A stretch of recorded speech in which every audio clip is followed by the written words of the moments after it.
The broadcast is now starting. All attendees are in listen-only mode. Good morning, and thank you for attending today's How to Derisk Upgrading from ATG to Local Commerce Cloud webinar, brought to you by Pipeline Pros and Object Edge. Before we begin, I would like to share a few housekeeping notes.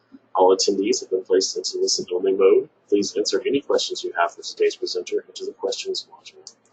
If you experience any technical difficulties during today's webinar, please troubleshoot those using the chat module. A recording of this webinar can be found under the Community tab on pipelinepros.org within 24 hours at the conclusion of the webcast. Now we ask that you sit back and enjoy today's webinar. At this time, I will turn it over to Adam Thibodeau of Object Edge. Hi, good morning and afternoon to everyone. I'm really excited to speak to you guys today, talk to you about upgrading from ATG to OCC. We're taking the approach of talking about how to de-risk the upgrade path, but it's also how to make you successful. So we take a real positive look at this. A lot of times you look at it from a de-risking standpoint, but really it's all about making you successful. And so we're going to be talking about that today, and I've got 7 steps to share, and I'm going to jump right into it. So who am I, and why do I have the right to be talking to you guys about this today? Well, I'm head of sales for Object Edge. We've been in the commerce industry for 20 years, and so have I. Worked for Oracle, was at JCPenney. I was the director of digital strategy. I led their PMO and user experience teams. I've worked for more than one ATG SI, worked at Razorfish and other SIs as well. So I've got I've kind of a 20-year veteran and seen a lot. And so I appreciate you guys listening to me. I guess the proof will be in the pudding when we get into this, and we'll go through the 7 steps. And then also at the end, if you have questions, be glad to answer them. So let's talk first. I'm coming from Object Edge. Why does Object Edge have the right to speak on something like this? Well, we're the #1 implementer of OCC in the world. Collectively, we've done way more than any of our nearest competitors collectively. So we've made a strong investment in OCC from the beginning, but we're also long-term ATG implementers. We've done a number of recognizable sites that you've seen on ATG. Some of you might actually be a part of some of our implementations. Because of our investment, we actually have done a number of innovations, including innovative hybrid architectures. We've also created our own utilities to migrate from ATG to OCC.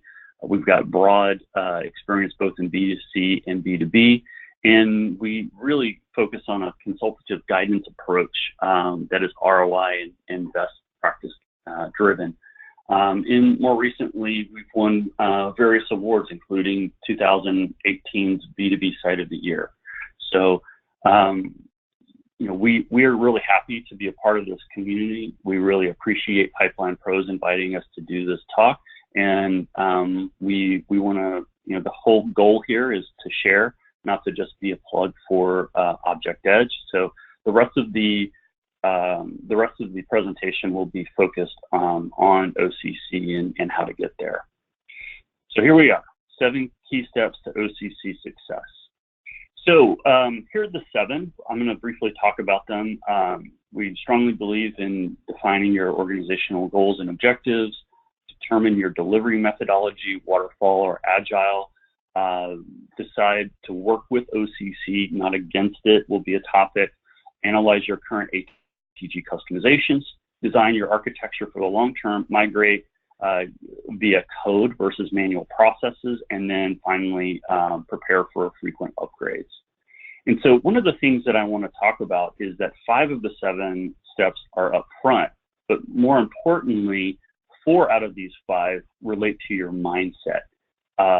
This is not just a nuts and bolts process of how to get from ATG to OCC. It's really, there needs to be some organizational alignment, There needs to be a mindset for moving to ATG to OCC. There's a lot of paradigms that we're going to be breaking throughout the process that are going to be bringing you to more modern practices. That's not to say that what you're doing before isn't modern. There's just, with the cloud comes a lot of different ways of practicing your code development and your code delivery. So first is defining your organizational goals and objectives. So you got to ask yourself, why are you upgrading? You've got faster time to market, significant cost savings like your reduction in hosting, your reduction in your licensing costs, for instance, the ROI, financial growth, migration to the cloud, the consistent and frequent upgrade path might be really important to you. Modernizing your resources, shifting away from heavy back-end development, moving towards front-end development, so forth and so on. There's a lot of good reasons to upgrade to OCC, but what's really important is you being really firm in understanding yourself and understanding your organization as to what it is that you like to accomplish with this move, so you don't lose sight of what you're trying to accomplish. And here are some other important considerations. With moving to an API-driven commerce development approach, it opens up the ability to have a long-term architecture that is future-proof. So there are some technical reasons to be moving in this direction. The other piece, as I mentioned before, is modernizing your resources, meaning your team. As I said before, there is a shift away from heavy J2EE development and more of a shift towards for front-end development and extensions of what the API set provides you. And so your main resource pool will be HTML5, JavaScript, and Ajax resources. And then you also need to consider whether you're open to a minimum viable product approach, MVP, if that is something that you want to do or something that's important to you. That's another consideration. So here's a bonus tip, not necessarily one of the tips. Not one of the steps, but it is a critical success factor, and that is in leadership. What we have seen over and over in the various implementations that we've done is that upper management and their tie to the goals of the project and being personally tied to those goals are really, really important, because they're going to need to make some hard decisions along the way. And so they offer protection and support and change management for the project.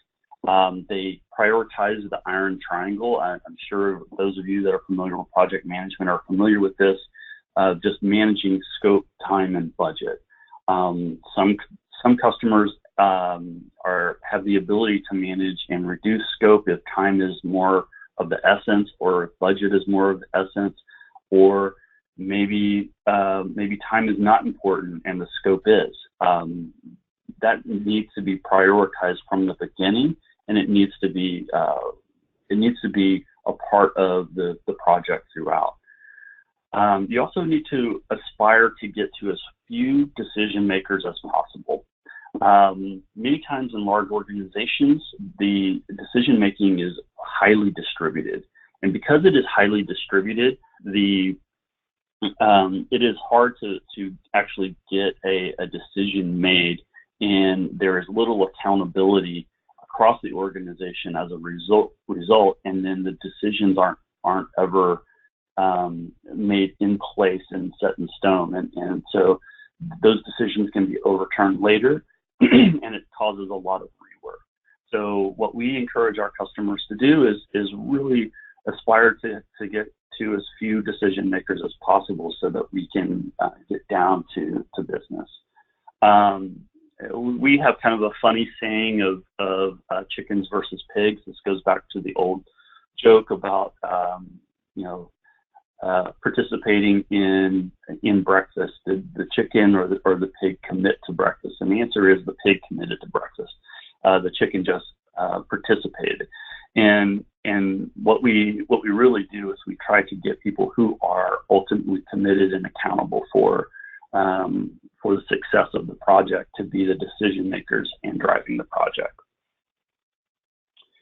Next is determining your delivery methodology. So this is a great, almost religious conversation, but this is an opportunity for your organization to do a delivery change. It doesn't mean you have to go to Agile. Many people are able to do rapid change through waterfall if that is something that they aspire to. I kind of jokingly said, go Agile or go home. It's just an opportunity. And with OCC, you do have that opportunity to drive rapid change, given that you're using front-end code predominantly and the APIs are providing back-end functionality. That shift doesn't necessarily have to happen from day one. It just may be a goal. What we find is with our customers is that like I would say 90% of our customers are doing waterfall today, looking to move to Agile, but we would not necessarily move you to Agile day one. We might move you to Agile 2 or 3 months into the project. Not that we want to change the way that we're doing business in the middle of a project, but usually within 2 to 3 months, we have the ability to know you as a company better, and you know us better, and that bond and trust is there in order for us to help you move there culturally to an Agile delivery model. We do recommend tight adherence to methodology versus coming up with something special for your organization. The reason has to do with training. It's very easy to train a methodology versus a unique approach. So it just allows for scalability. And then finally, this is something that we commonly say is that culture change has to come along with whatever you decide to do, no matter what your strategy is. As Peter Drucker says, culture eats strategy for breakfast, meaning no matter what your strategy is, the culture's not aligned, it's not going to happen. So you have to really think through all of those aspects. The third step to a successful implementation is working with OCC, not against it. I'm going to start off with a case study. We work with a company in Canada, Princess Auto. They're a nice sized company in Canada. Really love working with those guys. They initially went with a small design firm to do their wireframes and comps, but then they asked us to come in later and do help them use out-of-the-box OCC capabilities, avoid unnecessary customizations, be compliant with accessibility laws for them and the U.S., and do a number of things. But ultimately what happened is that we started identifying things where their designs, the design firm's designs were misaligned with best practices from not only an industry standpoint, but also one of the things that we leverage is what are called performance patterns. Performance patterns are industry best practices that have a numeric ROI behind them that says, hey, this is the best way to do something like gift cards. And this is the gift card page, as I'm giving as an example. There's this long form approach to selecting the gift card, adding it to cart, and so forth and so on. And then what we did is we showed them that as a part of the cart process, there's a much easier way to streamline and reduce the friction from getting from point A to point B and adding the gift card. And this is instead of a top-down laborious approach as before, this is a very easy to understand left-right approach that allows the user to easily digest what is the right way to add a gift card. And this is something that OCC does out of the box. It has a best practice built in. And so rather than paying someone to define something that is unique, it is best to go with an OCC best practice or something that has a performance pattern built to support it.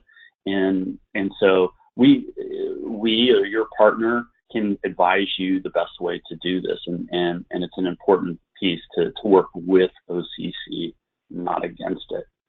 And this is another part of this section of working with OCC, because this is closely tied. Over and over again, when customers do references or prospects are doing references, trying to figure out who should they go with, or should they go with OCC, talking with OCC references. Over again, time and again, you hear that the partner is really, really critical. And so here are a few tips on picking the right partner. Given normally you're looking for a technically advanced technical OCC knowledge and extensive implementation experience. That's what you are typically looking for. But I would add these key considerations. You want someone that has really great user experience expertise with the platform, so that they can advise you on how to use the widgets, how to use the out-of-the-box features. Again, working with OCC, not against it. You want someone that can function in an advisory consultative role on how to best use the platform, and then also lead or help or keep pace with your organization in using modern practices. So I would say it's not just about finding someone that knows or is certified in OCC.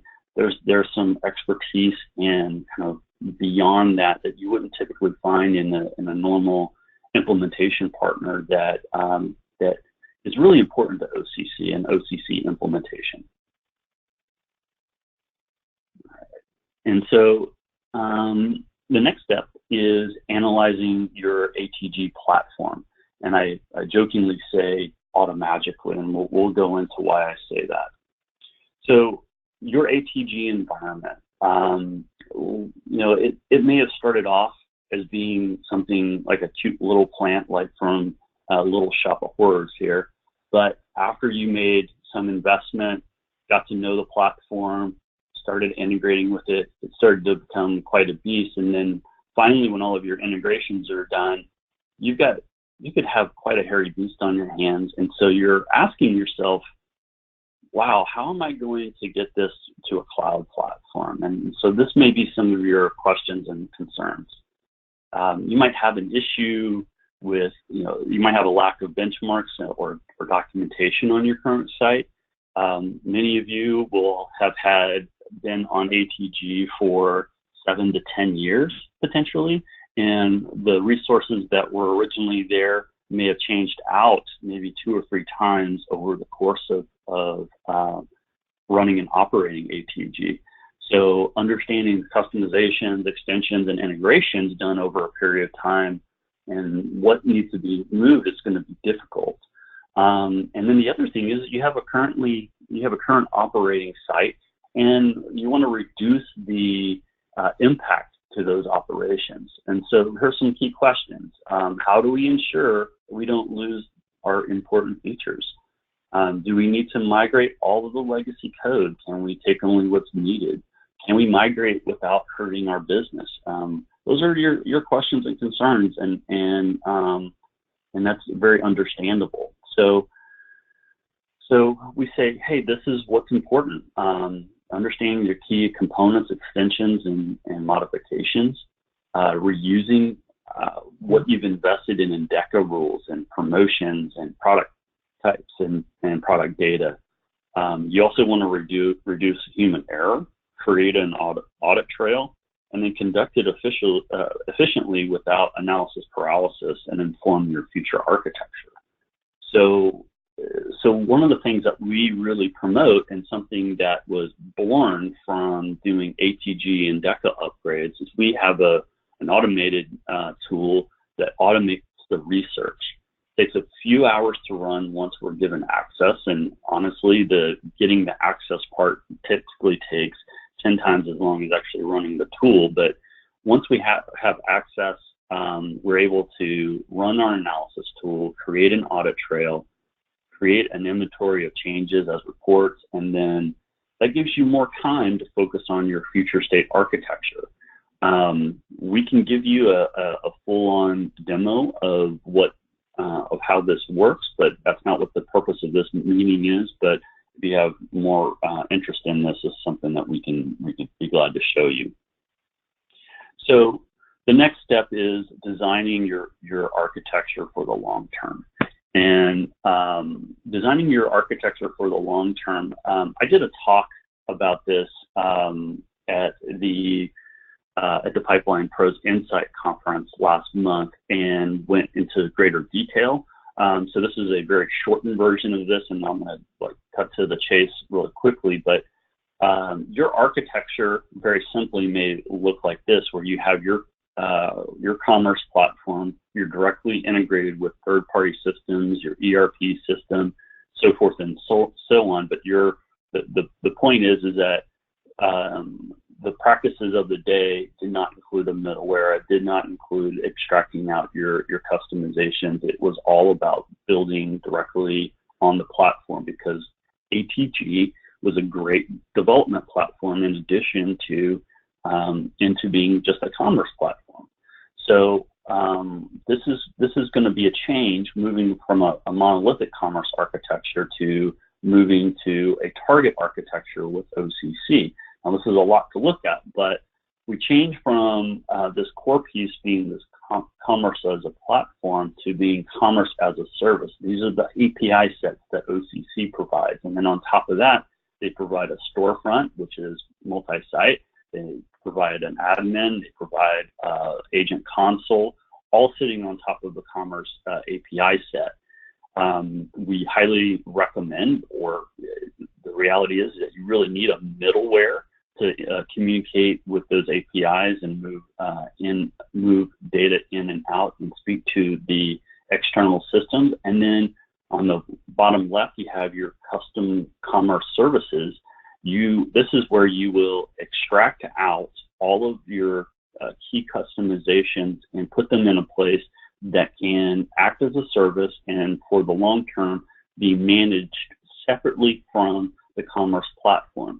Now, why is that important? Because you're moving to OCC, you're moving to a SaaS platform, those customizations need to be externalized, because the upgrade path is something that constantly happens within OCC and is a huge benefit, but you need to be able to externalize your customizations. This is best practice, whether you're doing this on OCC or ATG. This is the target architecture we would recommend regardless. This also sets you up, if you're going to use OCC, the storefront, admin, and agent. It is very capable. It is 95% of what we do. But if you want to move to a headless architecture, OCC does set you up for a headless architecture. Everything's the same except for the components that sit on top of the API set. If you're going truly headless, you would use something like Angular and React and develop on top of the APIs. But if you just want to use a different head, if you want to say that, you could use Adobe Experience Manager, Bloomreach, or Oracle Content and Experience Cloud, or any other content management system that you like. These tend to be the most popular. So, excuse me. So six is migration, and I use Automagically again. The first step in migration is deciding what to migrate and why. So, given analysis, you want to wisely pick and choose what to reuse, and you need to ask yourself some hard questions. Do I really need this customization? Is there something in OCC out of the box that is better, a better alternative? What does my partner advise? Sometimes it's really difficult for for companies to listen to outside advisors, but in this case, Object Edge, we have a lot of expertise in this, and we can give you advice on the right way to approach something. You need to ask yourself about the ROI of that customization. Does it differentiate you, and how many customers are using that functionality? If you changed it, would those customers change to something else? These are good questions to ask yourself, and very important. And then once you're ready to migrate, we have a second half of our upgrade utility. The first part is doing the analysis piece. The second half of our upgrade utility is that we actually have a migration utility that allows you to migrate your repositories, catalog, profile, price list, promotions, and orders. It does an experience management analysis. We actually have a B2B component. We provide a full set of auditing reports so you can work against an inventory. There's a lot of things here. Now, you can do this manually, but we prefer not to do this manually because there are so many moving parts. There are so many decisions that have to be made, and there are so many opportunities to miss things that what we prefer to do is use our automation tool to really reduce the amount of risk because it does remove so many opportunities for human error. It's also done. It also saves 1 to 2 months, maybe even 3, in the migration process. And then last but not least, and I don't have any additional subsequent slides after this, but I'm just going to generally talk about it. You need to be prepared for frequent upgrades.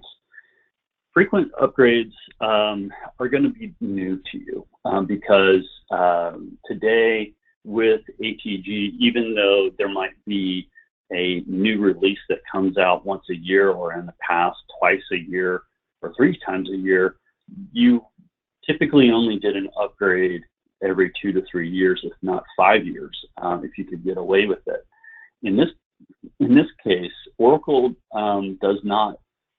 would prefer that you not get more than 2 releases behind. You do have the option to upgrade, but general guidance is that you stay up to date with the upgrades. So what does this mean? This means that you need to be prepared to test and regression test your site. So as a new upgrade is done, you can verify and validate that nothing has been disrupted. The other reason for doing that is that you also want to make sure that you are that if there is some legacy code that you have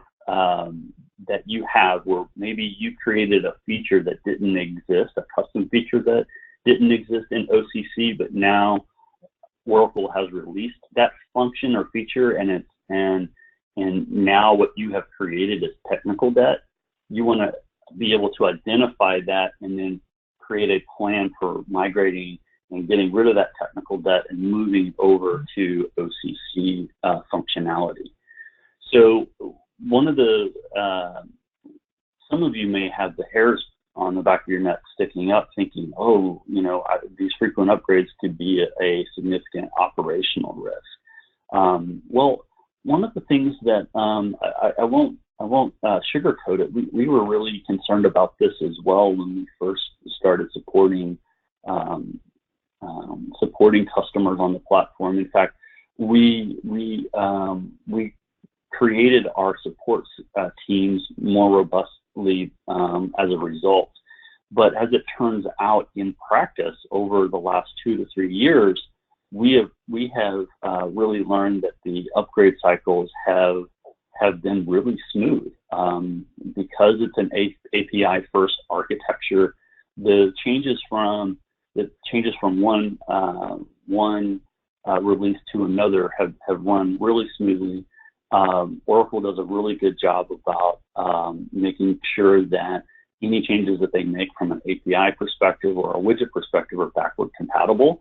And so over time, we've actually been able to reduce our support organization per customer to watch out for something like this. But it is something that needs to be considered. It is a paradigm change, but it is something that you need to be aware of to make yourself successful. So this concludes the 7 steps. I went through that pretty quickly, but it is just 7 steps, and I did want to leave some room for questions. I did want to give you guys my contact information and say thank you as we move into questions, but you need to reach out to me. You want to ask further questions, or you want to debate or ask questions about some of the things that I've said. I'd be glad to talk to you about them. You can reach me at adam@objectedge.com, or there's my cell phone number. And then also please reach out to me on LinkedIn. Love being connected to the community and working with you guys. So with that, I'll say that's the conclusion of the presentation, and I'll open it up for questions. Thanks, Adam. Again, if you have questions, please insert those into the questions module. We do have a couple of questions here. First question is, what is the typical timeline for a migration from on-premise to OCC for a B2C customer? Yeah, so we've done them as, so back to the iron triangle, where time, budget, and time, budget, and scope have to be considered. If time is really important to you, we were able to migrate Spin Master, which was on ATG. We actually launched their first site in under 4 months. So it can be done very fast. But the average is 6 to 8 months on a migration, but that would include doing a design and designing the new experience around kind of your new goals, getting to a modern experience, and then doing the implementation. The actual implementations at a good pace where the customer feels comfortable is typically about 6 months. But we do add that design phase on the front end that is also helpful. Fantastic. Next question. Another question is, are there any cases where you currently do not recommend moving from ATG to OCC? There are.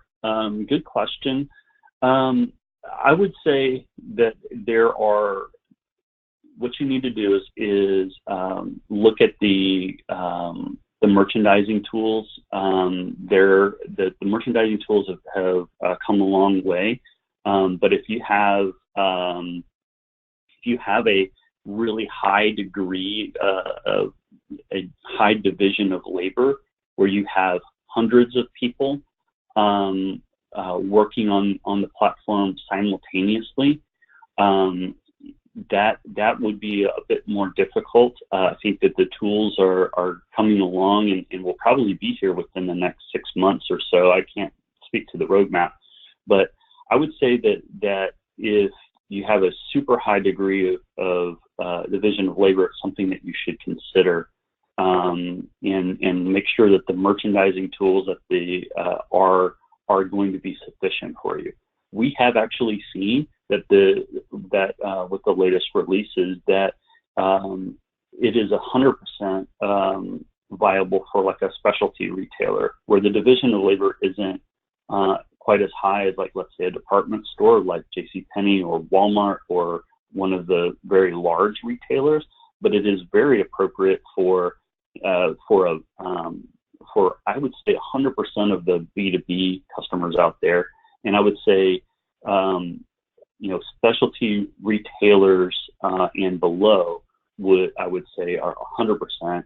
And then I would say evaluate if you are a large department store with millions of products and departments and a high division of labor. That's where I think that you need to evaluate more closely to make sure that it is right for you. Great questions. We have a couple more that have been submitted. Do we need to use OCC's inbuilt PIM to store the product catalog? If it's already a microservices approach, can we directly connect the external PIM rather than using OCC's own PIM? Yeah, absolutely use your external PIM. Your OCC is designed to consume from a PIM, or you can use OCC just for extending the information on the product. If everything is stored in the PIM, then you don't need to use OCC to extend the data. You can just use it via a feed. Fantastic. The next question is, what is the experience you have regarding SEO and migrating to OCC? I'm sorry, can you repeat the question? What is the experience you have regarding SEO when migrating to OCC? So we do all of the standard things that you would do when migrating to any platform. We do the redirects. We make sure that we do all the updates with Google and Bing. There's a standard process for doing a platform change and managing SEO. It's really not any different than it would be from any going to any other platform. There's a standard management methodology and launch sequence that you have to go through. And just to set expectations, there's regardless of what you do, you can always expect a dip in your SEO traffic when you do a platform change. That needs to be something that is planned for. It does recover within a few months, or at least it should, and that is what we have seen given our experience. All right, the next question is, how does OCC stand against its competition like VTEX or Demandware? I heard, how does OCC stand against the competition? I didn't hear the last part. Like VTEX and Demandware. Just an example. So they get just an example of a couple of competitors of how you can say that OCC stands against Demandware. Oh, okay, yeah. So this is actually a fun fun question, and thank you for asking it. How does it compare to Demandware and other competitors? I would say one of the most amazing things about OCC is that it was API driven from the beginning. It was API first architecture.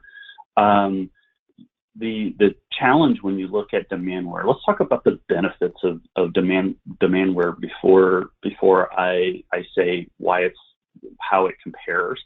The benefit of Demandware is that there's a lot of people on it, a lot of names that you would recognize.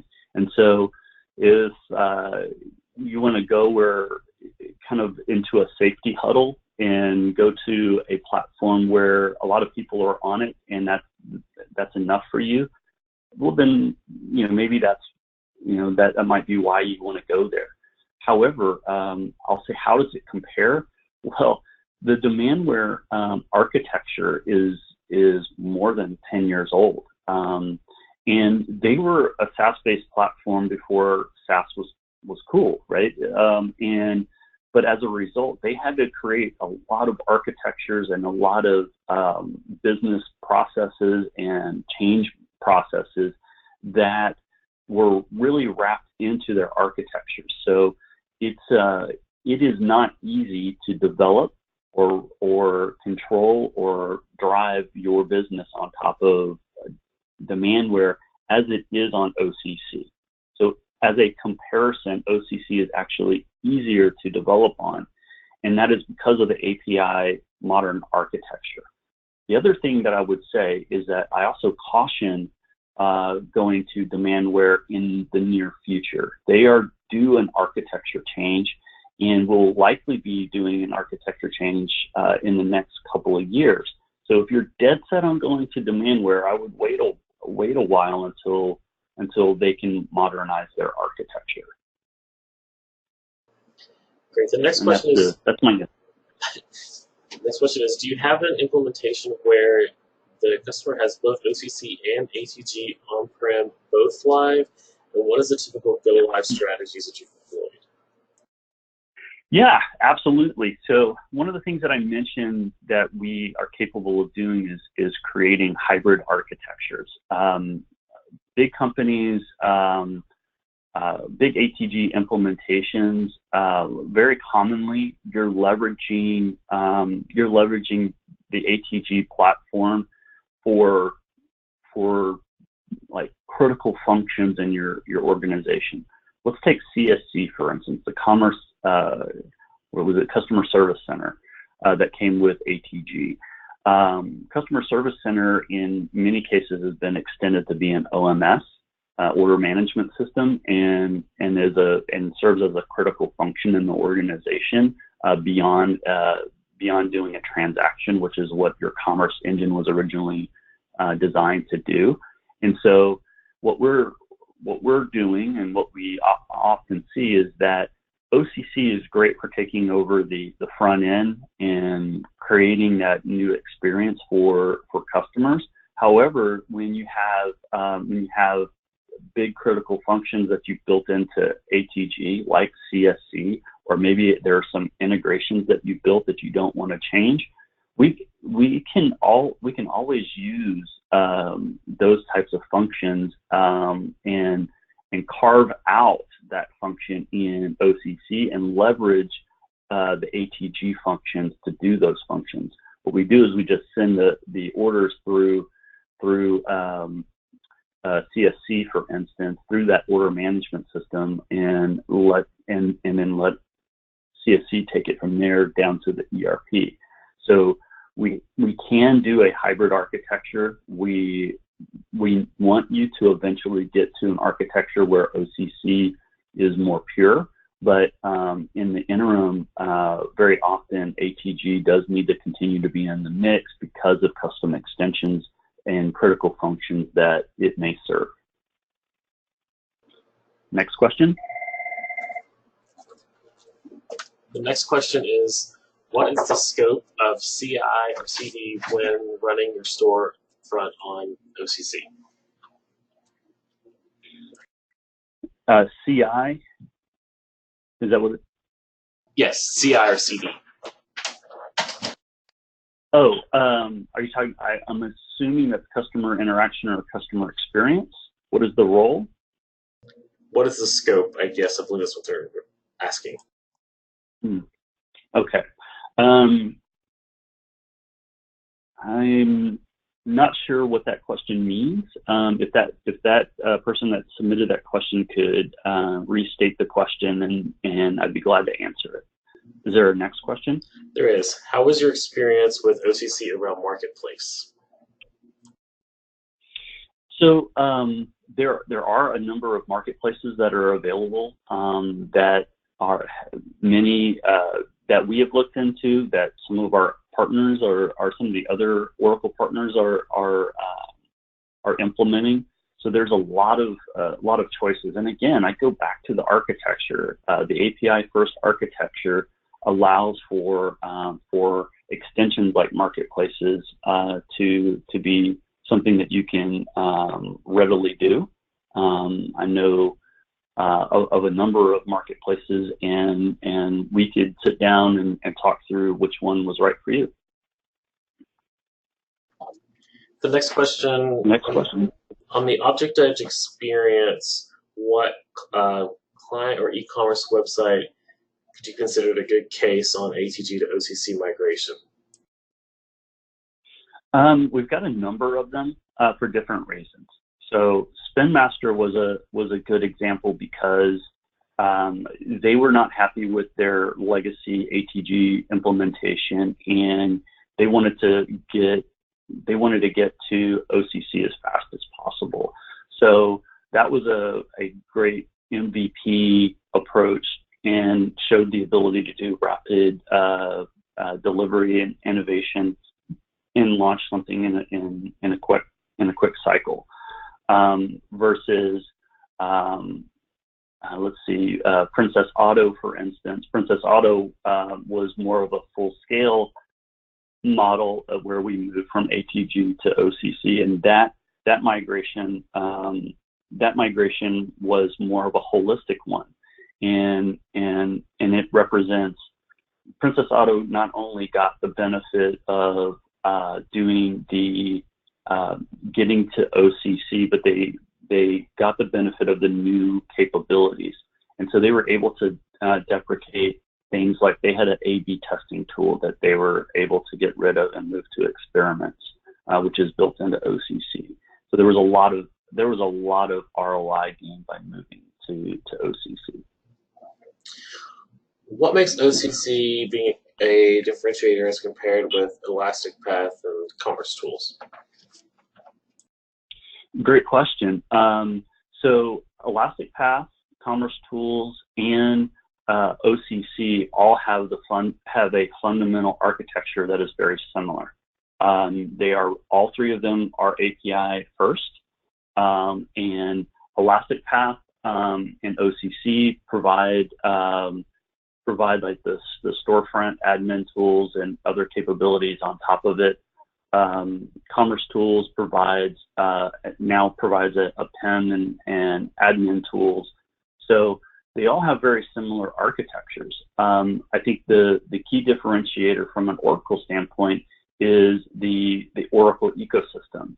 You have a lot of ready-made tools and integrations ready to extend. Commerce doesn't live in it's not on an island. And so you typically are using an email platform, you're using a pen, for instance, you're using an ERP system, you're using a number of different tools and capabilities, and Oracle offers up a full suite of those capabilities. And so it's a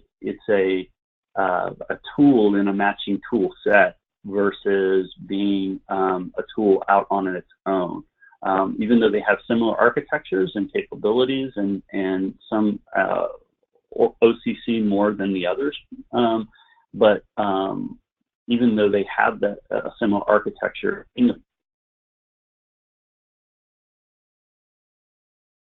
All right, we have clarification on the previous question. What is the scope of continuous integration and continuous delivery is the clarification while running your storefront on OCC.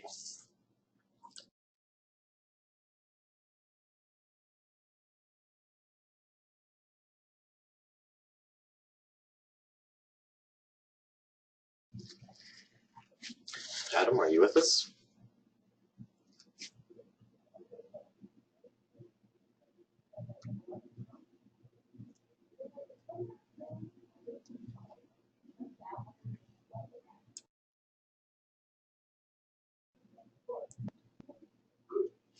It appears as though we've had a technical difficulty here. Hold on one moment, please.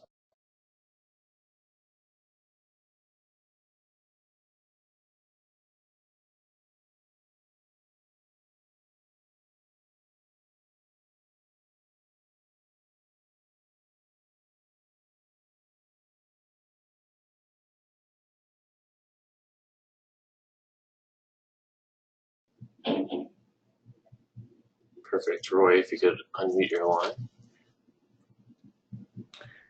Yeah, to the question of continuous integration and continuous delivery, OCC is just another platform.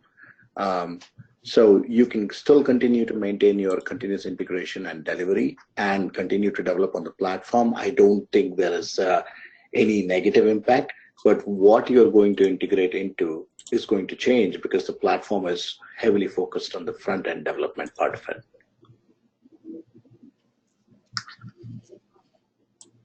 Fantastic. That's right. Fantastic. That does conclude our questions currently. If there are additional questions, we will make sure that those questions get asked. If you want to email us to info@pipelinepros.org. We want to thank everyone for attending today's webcast, How to De-Risk Upgrading from ATG to Oracle Commerce Cloud. You can find a video playback of this webinar under the Community tab within 24 hours. If you have additional feedback or suggestions for additional webinar topics, please email us at info@pipelinepros.org. Again, thanks everyone for attending. This does conclude today's webcast. Yeah. Thank you. And I just rejoined. Sorry. No problem. It's just experience there was a technical difficulty there, but there were a couple of additional questions. Adam, I will make sure I get those to you, and we will continue to have this discussion. All right. Wonderful. Thank you. Thanks, everyone. Bye-bye. Thanks.